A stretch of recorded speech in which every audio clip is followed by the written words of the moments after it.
It's been a little more than a year since we met Carlin. We got a shot of Carlin yet? Not quite, but Carlin is the service dog in training. And Deanna Allain, the Westmount student who's become a well-known advocate for service dogs and accessibility in the city. So welcome back to City Matters. It's great to see you again. What, you got a little slobber on your hand? Carlin, when he was last year, I should say, he was just a puppy. We were able to put him up on our desk on our set.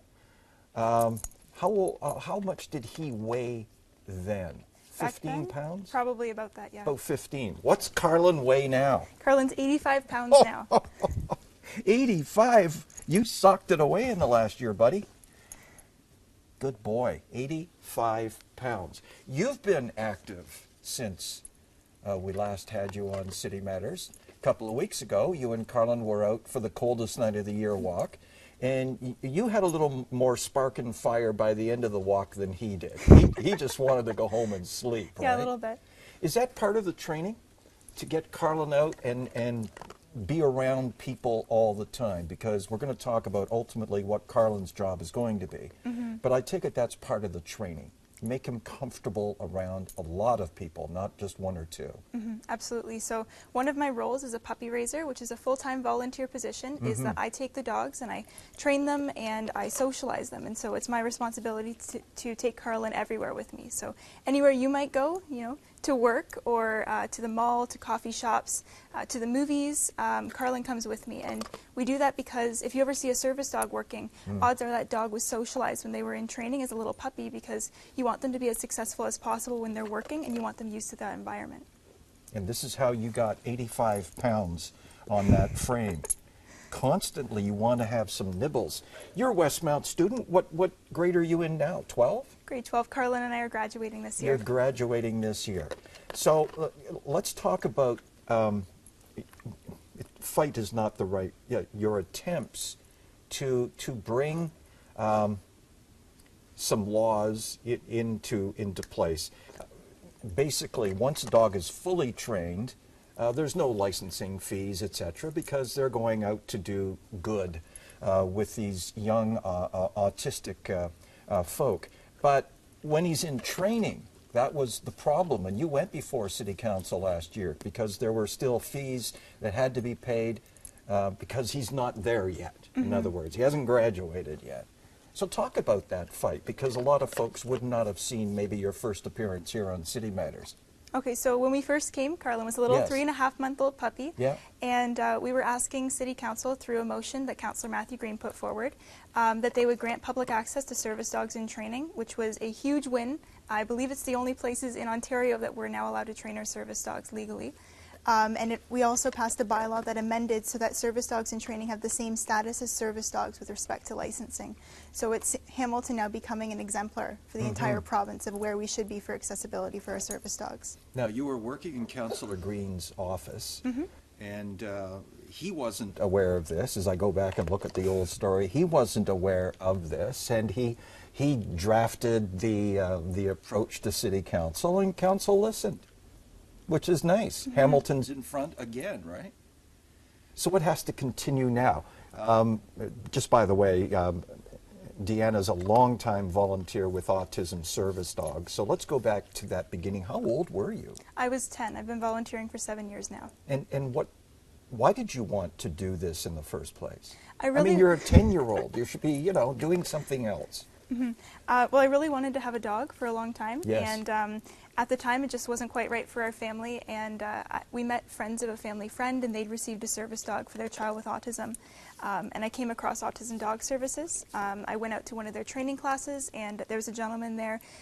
He's since retired, but he basically mentored me for about 4 years until my parents finally caved and let me start raising service dogs. Flash forward to today, and I have Carlin, and he's the second puppy that I'll be raising, kind of start to finish, to become a service dog. And it takes, for that training period, it's about 1.5 years, right? Yep. And then once, I hate to say this, once you're done with him, I'm going to ask you about your feelings in a minute. Look at him. Give me another one. I want to get to 86 pounds. There you go. Yeah. Good boy. So it's 18 months, but what happens? You're the initial trainer. Now what happens for him to be a licensed autism dog? And so what we do is, as a puppy raiser, I have the dogs and I socialize them and I train them, but I'm not qualified to be able to test them and make sure that they're truly ready and work on placement. And so we have staff with the organization that are certified trainers with an organization called Assistance Dogs International, and they kind of accredit organizations across the world. And basically one of those trainers will take him and they'll work with him on a few little kinks maybe in the training, and then they'll work on placement with a family. That family will then take him and they'll train with him for a little bit, then they'll do what's called a public access test. And none of this is required by the Ontario government. We do it independently. But this test ensures that our dogs are performing to their fullest potential and that they're not going to impede on anyone else's experiences in public. And that final training is about 2 months in length, and then he'll go to a family who need his services. And our family has been touched by this. We know of such a dog, and he's about 10 years old now, and he's a big boy as well. And really the purpose is you have young people, autistic young people, other disabilities, learning disabilities, but we've made it a goal in Ontario that these young people socialize with their age group. But to do that, they need a guy who's 85 pounds, who's on the other end of the leash, so that they don't run off, don't get too terribly excited in class, because the dog becomes this calming, and he's a rock kind of effect. So talk more about that. You know me, I'll talk and just keep on going, but you see a variety of kids, and there's a variety of, I mean, who knows what Carlin, or who Carlin may end up with what difficulty they may be experienced. But bottom line is, Carlin's going to do a great job for a family. Talk about that. Okay, so Carlin will be an autism service dog. Other services that organizations like the Lions Foundation of Canada or National Service Dogs do include guide dogs, hearing ear dogs, diabetic alert dogs, seizure alert dogs, the special skills dogs, they open doors and things like that. Some offer PTSD support dogs. And with autism service dogs, much like how autism is on a spectrum, I like to think of the way the dogs can support the children as being on a spectrum as well. And so Carlin being a bigger dog, he'll probably be used with a child that has lower functioning autism. Sometimes they're called runners. And basically if they get overwhelmed, sometimes they'll try to flee a situation. And they can wear a belt that's tethered to Carlin's jacket, and Carlin's learning now how to stay put and actually anchor them and keep them safe so they don't run into traffic or away from school. Yeah, absolutely. So it's just a great service. And there's a great need out there as well, isn't there? Absolutely. We have a wait list right now of about 60 families. And there's just not enough dogs, not enough trained dogs to take care of those 60 families. It's a matter of getting more dogs, but also about having enough funding to sustain our trainers as well. We only have about 2 or 3 trainers right now that are able to take these dogs once they're finished with us and then work on placement, and that's kind of a bit of a bottleneck right now for us. So what's next for Carlin is, once this training period is over, 2 months with a licensed, experienced trainer. Not that you're doing a bad job, but that's just the way it is. And then he'll be placed. Would that be a sad day for you? Or a joyous day, because your job is done, and yet you two are inseparable. Yeah, I like to joke that it's kind of me and Carlin against the world, but when he is placed, that's really what I think that experience is going to be for a child, right? Because Carlin's going to be their rock, you know, emotionally and physically sometimes, keeping them anchored out in public so that they can do what I do, be able to go shopping and be able to go and grab coffee and, you know, not be concerned about how overwhelming it is to be out in public and trying to socialize with their peers in class. Yeah. And so I would consider it very bittersweet, but one of the exciting pieces is that once Carlin's placed, I'll be starting with a new puppy. And you can bring him to City Matters too, because we watch you. You're just chowing down, aren't you? But it must, bittersweet, right? Bittersweet, because you've gone everywhere with him as part of his training, but he's a family member as well. He's moving on to a new family. I wonder what the dog thinks when these things happen. He's going to find a loving family, and he's going to be a great service dog. There's no question about it, and he's a beautiful boy to boot. What about you? You graduate Westmount soon. You'll get another puppy, but your life is changing from high school to what's next for a person I sense is a very insightful, politically dynamic young person, which we need more of. What are you doing next? Yeah, look out McMaster. Look out, McMaster. Well, the colors, you're very, very close to Marauder colors right now. Yeah. Yeah, so I'll be starting in September in McMaster Social Sciences. Carlin will still be with me, so he'll be starting with me. We're doing all the orientation together, so he'll get used to all the lecture halls and meeting all the MSU members and things like that. We're really excited. Carlin, do you do street fests, pub crawls? No, I don't think you do. We do the festivals sometimes. You just eat. Well, what's been the highlight of your past year with Carlin? Because like I said, I see you everywhere. Mm-hmm. The highlight's definitely been being able to officially start lobbying the Ontario government. We're lobbying to see an act that is currently in place in BC. Basically, it's called the Guide Dog and Service Dog Act, and what it does is it guarantees... There he is at the legislature. Mm-hmm.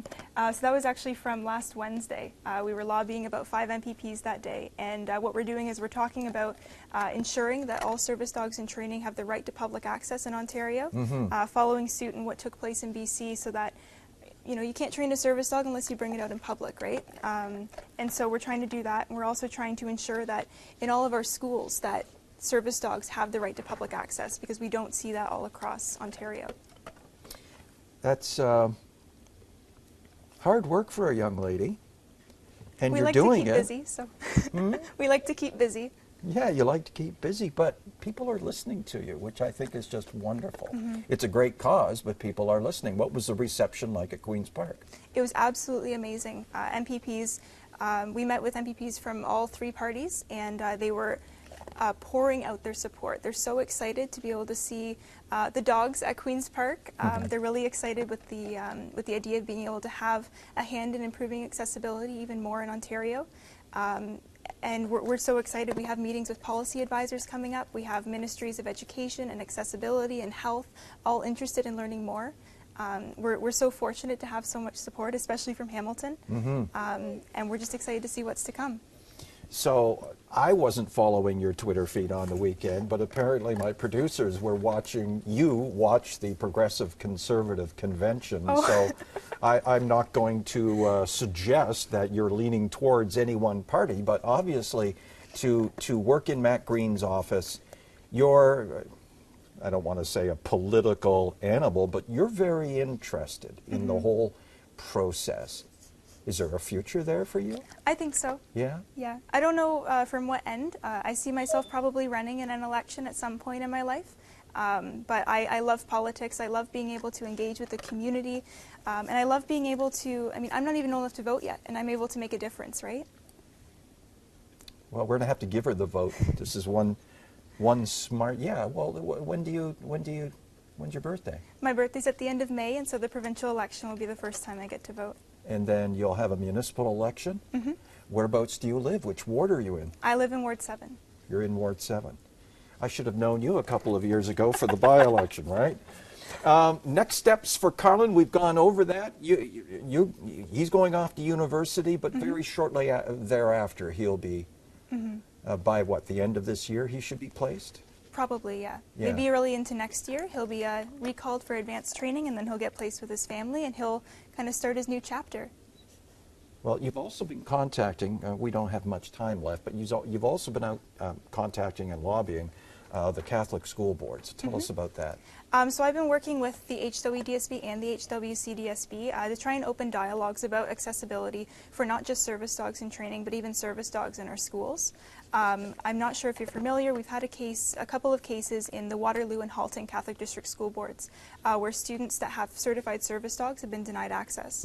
And so actually the picture that's up was with Mr. Daly and Superintendent Kovac. And both of them were extremely receptive, and I'm very excited to continue working with them to create policy that's even more inclusive. The Catholic Board's been a pioneer of accessibility, and we're looking to see them continue this with service dogs. Outstanding work. Deanna, it's always a pleasure. You're welcome back anytime. Oh. I don't care about the slobbery hands. I've got a grand puppy. And Carlin, you're welcome back, but we're going to lose you, bud. But there'll be somebody else coming along behind you. On tomorrow's City Matters, we'll be talking about Hamilton's success with the film industry and whether we can expect more thanks to the Shape of Water success at the Oscars. And we'll find out which Hamilton events have made the list of top festivals in the province. I'm Doug Faraway. See you tomorrow with slippery hands here on City Matters.